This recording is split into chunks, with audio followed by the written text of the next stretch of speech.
Yeah, not to brag or anything. I won it with this poem. I first met him in our first year. Like-minded people were our worst fear, and even just between us it was like our third beer before our voices could be heard clear.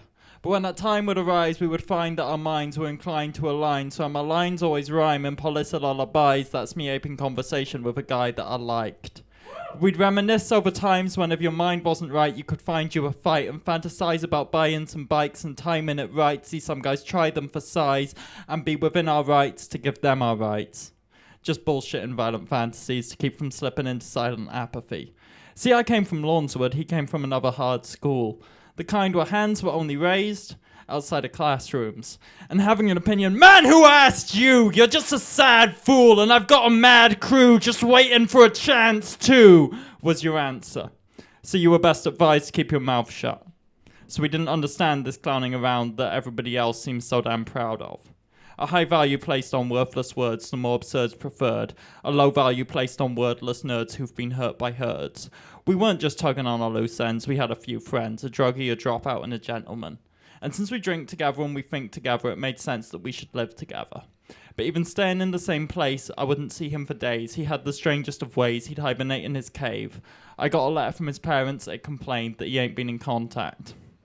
Shit, I live with him and he ain't been in contact since he signed to this contract. Yeah, with KC, and put another on top, the library's sending late fees because he ain't been on campus lately since the last time he fainted, his face hit the pavement. Man, don't tell him that, they're waiting. To hear some good news, to cheer on you, not fear for you or shed tears for you. You don't have to lie. Being unclear will do. Just put them in a cheerful mood, then we can get a beer or two and feel like superheroes, dude. There's too much to explain, so I'll cut to the chase. I was stuck in the place that Matt's deserting, and that fact's hurting. So I bomb to the bottom of a bottle of bourbon and pass out. I wake up and see that Matt's out, that Matt's left this address, but Matt hasn't left his address. He saw me through when times were tough, and heard me out when lines were rough. And now the only way that I can say goodbye is to recite these useless rhymes. Thank you.